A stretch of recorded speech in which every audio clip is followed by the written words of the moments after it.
మూసి పరివాహక ప్రాంతంలో 5,000 కోట్లతోని గాంధీ విగ్రహం కడుతున్నారు. ఎలా చూసుకోవచ్చు మీరు? గాంధీ విగ్రహం కట్టమని గాంధీ గారు ఏమైనా చెప్పిండ్రండి ఆయనకు? గాంధీ విగ్రహం కట్టాల్సిన అవసరం ఏమున్నది ఇప్పుడు? గతంలో ఆయనే చెప్పిండు కదా, రేవంత్ రెడ్డి గారే చెప్పిండు. ఏందని అంటే, నా దగ్గర ఒక రూపాయి లేదు, ఢిల్లీ పోతే దొంగలను చూసినట్టు చూస్తాను, కోసుకొని తిన్నా కూడా ఒక రూపాయి లేదని అంటాడు కదా. మరి 5,000 కోట్లు ఎక్కడి నుంచి వస్తుంది? 5,000 కోట్లు పెట్టాల్సిన అవసరం ఏమున్నది?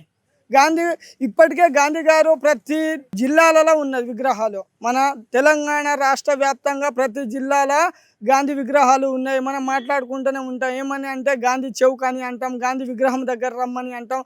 ఆల్మోస్ట్గా తెలంగాణ మొత్తంలో కూడా గాంధీ విగ్రహాలు ఉన్నాయి. దాంతోపాటు ఇండియన్ కరెన్సీ మీద కూడా 500 రూపాయల నోటు మీద ఉన్నది, 100 రూపాయల నోట్ల మీద ఉన్నది. దేని మీద లేదు గాంధీ ఫోటో? ప్రతి దగ్గర ఉన్నది కదా. ఇంకా 5,000 కోట్లు పెట్టాల్సిన అవసరం ఏమున్నది? ఒకవేళ కడతనవనుకో, ప్రజెంట్ ఉన్న పరిస్థితి, తెలంగాణ పరిస్థితి ఎలా ఉన్నది? గతంలో నువ్వే చెప్పినావు, ఒక రూపాయి లేదని. ఇటువంటి సిచ్యువేషన్లో స్టాచ్యూ పెట్టాల్సిన అవసరం ఏమున్నది? ఆ డబ్బులతోని తెలంగాణ అభివృద్ధి కోసం ఏదైనా పనిచేయి. తెలంగాణ మీరు ఇచ్చిన హామీల గురించి పనిచేయండి, మీరు ఇచ్చిన వాగ్దానాల గురించి పనిచేయండి. వాటిని వదిలిపెట్టి ఇలా కేవలం గాంధీ కుటుంబం దగ్గర మెప్పు పొందడం కోసం మాత్రమే ఈ పనులు. అదేవిధంగా గతంలో కేసీఆర్ గారు కూడా, మా పార్టీ కూడా గతంలో చాలా స్టాచ్యూలు పెట్టిండ్రు, అంబేద్కర్ స్టాచ్యూ పెట్టిండ్రు. కానీ ఎవరి ఆస్తి కూడా నష్టపోకుండా చేసినాం. ఎవరు కూడా ఒక్క రూపాయి కూడా నష్టపోలేదు. కానీ ఇలా ప్రజలు ఉన్న ప్రాంతంలో, మూసి పరివారక ప్రాంతంలో, అక్కడ ఆల్రెడీ అపార్ట్మెంట్లో ఉంటారు, ఆల్రెడీ వాళ్ళు జీవనాన్ని కొనసాగుతారు. రూపాయి కష్టపడి ఒక అపార్ట్మెంట్లు కొనుక్కున్నారు, వాళ్ళు దాంట్లో ఒక ఫ్లాట్లు కొనుక్కున్నారు, వాళ్ళ భూములు పోతున్నాయి. వాళ్ళను నష్టపరిచి ఇలా గాంధీ విగ్రహం పెట్టాల్సిన, గాంధీ స్టాచ్యూ పెట్టాల్సిన అవసరం ఏమున్నది? ఇది ఏందని అంటే, కేవలం గాంధీ కుటుంబాన్ని మెప్పు పొందడం కోసం. బహుశా నాకు తెలిసి రాబోయే కాలంలో రేవంత్ రెడ్డి తన పేరును మార్చుకోవడం కోసం కావచ్చు. ఇది రాబోయే కాలంలో గాంధీ కుటుంబం దగ్గర మెప్పు పొంది రేవంత్ గాంధీగా పేరు మార్చుకోవడం కోసమే కావచ్చు ఇవన్నీ ప్రయత్నాలు. ఇప్పుడు రేవంత్ రెడ్డి ఎప్పుడు ఏమన్నాడంటే, రాహుల్ గాంధీ దగ్గర డబ్బులు లేవు, తలో 100 కోట్లు వేసి ఖర్చుకు ఇవ్వాలని చెప్తున్నాడు. దానికి మీరు ఏ విధంగా చెప్తున్నారు? రాహుల్ గాంధీకి ఖర్చులు అయితే, ఏమైనా అవసరాలు ఉంటే వాళ్ళ కుటుంబాలకు మా కాంగ్రెస్ ప్రభుత్వం కలిసి మేము రాహుల్ గాంధీకి డబ్బులు సమకూరుస్తామని అంటాను కదా. ఇప్పుడు వరకు ఎన్నోసార్లు డైరెక్ట్గానో ఇండైరెక్ట్గానో ఎన్నోసార్లు డబ్బులు పంపించిండు. ఏ కార్యకర్త ఎంత ఇచ్చిండో ఒకసారి చూపి లెక్కలు. ఏ కార్యకర్త ఇచ్చిండ్రా? ఎవరు కూడా ఇవ్వలేదు కదా. అంటే రాబోయే కాలంలో గాంధీ కుటుంబానికి 100 కోట్లు పంపిస్తా అని ఇండైరెక్ట్గా తెలంగాణ ప్రజలకు ఇలా రేవంత్ రెడ్డి గారు చెప్తాడు. తెలంగాణ ప్రజలకు సింబాలిక్గా చెప్తాడు. రేపు ఏమైనా అంటే మా కార్యకర్తలు ఇచ్చిందని చెప్పుకోవడానికి సింబాలికంగా మనకు ముందే చెప్తాండ్రు. కేవలం ఇది ఏందని అంటే, రాహుల్ గాంధీ కుటుంబం యొక్క మెప్పు పొందడం కోసం, సీఎం కుర్చీని కాపాడుకోవడం కోసం, ఏ రోజు దించుతారో అనే ఒక భయంతోనే వాళ్ళకు గులాంగిరి చేయడం కోసం, ఢిల్లీ గులాంగిరి చేయడం కోసం మాత్రమే ఇలా రేవంత్ రెడ్డి గారు ఇటువంటి మాటలు మాట్లాడుతాడు. ఇలా చేస్తే తెలంగాణ ప్రజలు ఊరుకోరు. ఇప్పటికే చాలా నష్టపోయినరు, మీ వలన చాలా నష్టపోయినరు. ఇటువంటి పనులు చేయవద్దు. ఇప్పుడు 17వ తారీఖు రైతు బంధు వేస్తున్నాడు. ఇప్పుడు రైతు బంధు ఉన్నట్టునా లేనట్టునా? రైతు బంధు అనేది ఎలక్షన్ వచ్చినప్పుడే రైతు బంధు గుర్తొస్తుందండి. ఇప్పుడు రైతు బంధు వేయాలంటే ఇమీడియట్లీ ఏం చేయాలైనా ఎలక్షన్, జడ్పీటీసీ, ఎంపీటీసీ నోటిఫికేషన్ ఇవ్వాలి. ఒకవేళ ముందే రైతు బంధు ఇచ్చిందనుకో ఏమవుతుంది? ఎంపీటీసీ, జడ్పీటీసీ ఎలక్షన్ వచ్చే సమయానికి ఈ రైతు బంధును ప్రజలు మర్చిపోతారు. రైతు బంధు వేయాలంటే వెంటనే ఏం చేయాలి? ఇక్కడ నోటిఫికేషన్ ఇవ్వాలి. కానీ రెండు సిచ్యువేషన్లు సింక్ కావటం లేదు. ఎగ్జామ్స్లు స్టార్ట్ అయినాయి. దాని కారణం వల్లనే ఇలా రైతు బంధు వేయడు. ఎందుకని అంటే, గతంలో కేసీఆర్ గారు ఉన్నప్పుడు Rythu Bandhu time to time పడేది. డిసెంబర్, జనవరిలోనే పడేది. డిసెంబర్ అయిపోయింది, జనవరి అయిపోయింది, 17 అన్నాడు. ఇప్పుడు ఫిబ్రవరి కూడా అయిపోతుంది. ఆల్రెడీ పంటలు సగానికి వచ్చినాయి. ఇప్పటి వరకు రైతు బంధు ఊసే లేదు. ఈ రైతు బంధు కూడా ఒకవేళ వేస్తే ఎలక్షన్ నోటిఫికేషన్ ముందు వేస్తాడు. రైతు బంధు వేసిన మరుక్షణమే ఎలక్షన్ నోటిఫికేషన్ వేస్తాడు. ఎలక్షన్ ఎప్పుడు వస్తుందో అప్పుడు మాత్రమే రైతు బంధు గుర్తు వస్తుంది. ఒకవేళ ఇప్పుడు వేసినా కూడా రాబోయే కాలంలో రైతు బంధు అనేది బంద్ అవుతుంది. ఎందుకని అంటే ఎలక్షన్లు లేవు కాబట్టి. ఇప్పుడు ఇంకో 10 ఏళ్ళు నేనే ఉంటా ముఖ్యమంత్రిగా, మీరు ఇప్పుడు కేసీఆర్ ఇప్పుడు రిలాక్స్ తీసుకో, 10 ఏళ్ళు నేనే ఉంటా కూడా అంటున్నాడు. వాని బొంద ఉంటాడు 5 సంవత్సరాలు. ఈ 2 సంవత్సరాలుగా జనాలు మొత్తం ఆగమైపోతారు. ఇప్పటికే చాలామంది ఒక భారతదేశంలో ఏ సీఎంని కూడా ప్రజలు ఇంతగానం తిట్టలేదు. ఆ తిట్లు తిన్న ఏకైక సీఎం ఉన్నాడంటే రేవంత్ రెడ్డి గారే. ప్రతి వ్యక్తి కూడా రేవంత్ రెడ్డిని తిట్టారు. ఒక చిన్న పిల్లగారి నుంచి మొదలు పెడితే పండు ముసలోళ్ళ వరకు అందరు కూడా సీఎం రేవంత్ రెడ్డి గారిని తిట్టడం. ఎందుకంటే అందరినీ మోసం చేసిండు. ఇలా హాస్టల్లో పురుగుల బియ్యము, పురుగుల అన్నము, ఇలా సరి అయిన తిండి లేదు, రోడ్డు మీద ఎక్కుతారు.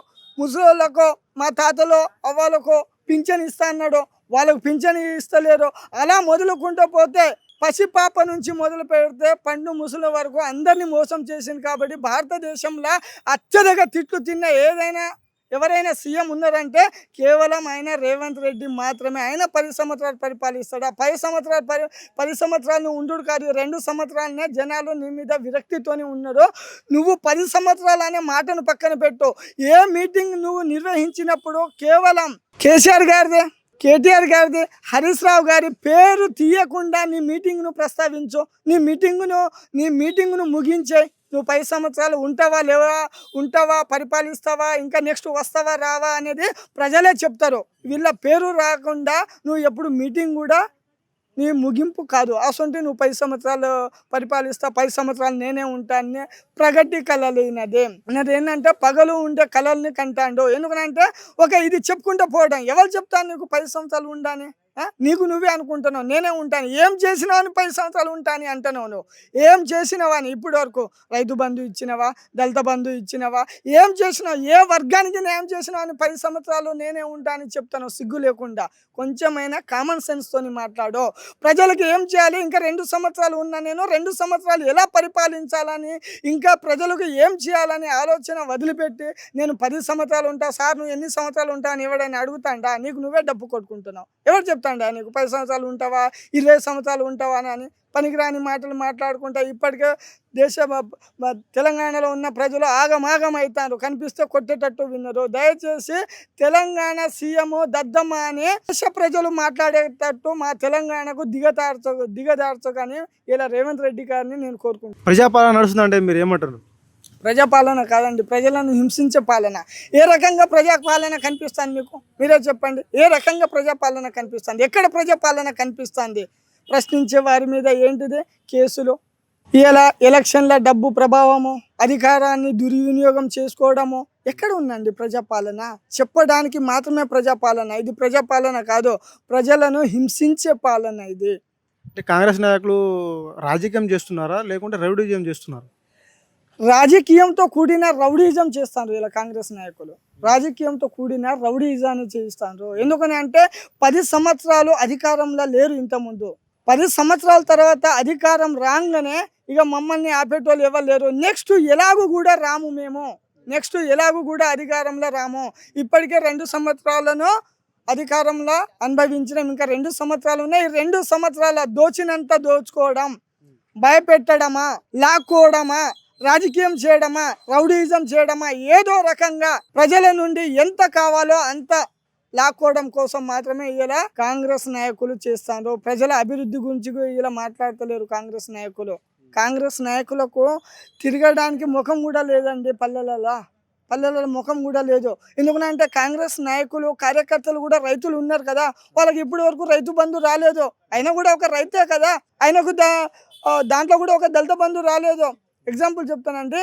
అదేవిధంగా కళ్యాణ లక్ష్మి రాలేదు, అదేవిధంగా షాదీ ముబారక్ రాలేదు, రుణమాఫీ కాలేదు. కాంగ్రెస్ కార్యకర్తల నాయకులు దాంట్లో కూడా వాళ్ళు కూడా ప్రజలే కదా, వాళ్ళు కూడా రైతులే కదా, వాళ్ళు కూడా సమాజంలో ఉన్నోళ్ళే కదా.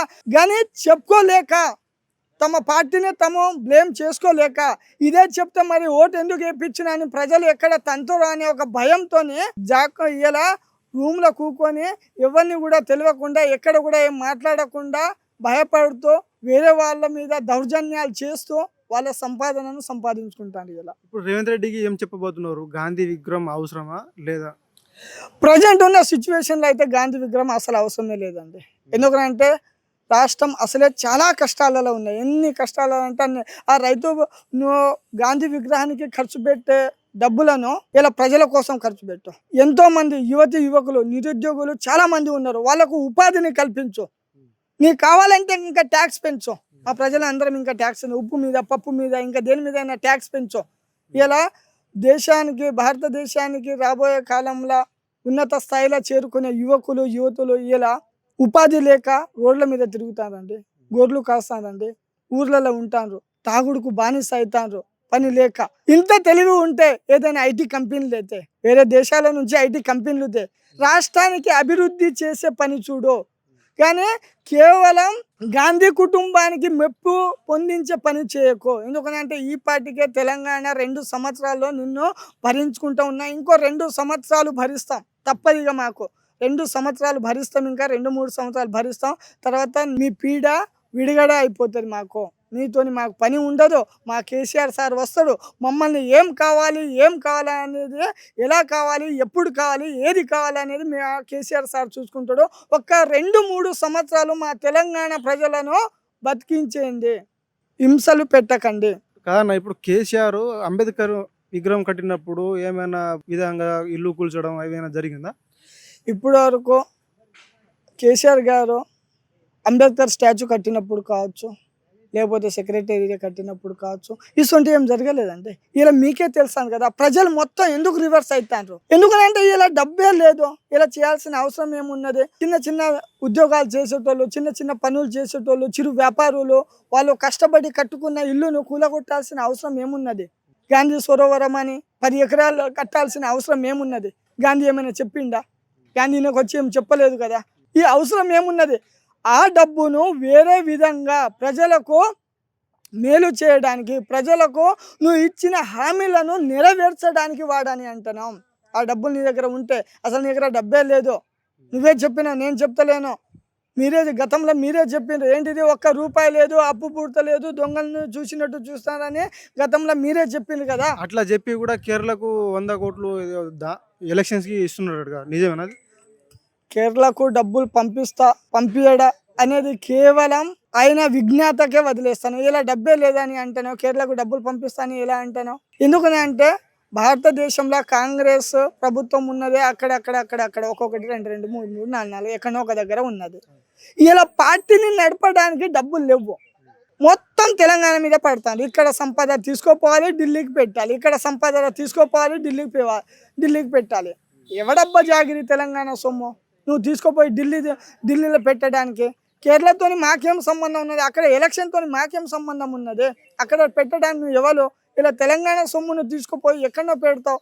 మా కేసీఆర్ సార్ ఉన్నప్పుడు ఇసొంటి అయితే చేయలే కదా, ఇలాంటి పనులు చేయలే కదా. ఇలా ప్రజాధనాన్ని దుర్వినియోగం చేస్తాడు ఇలా రేవంత్ రెడ్డి గారు.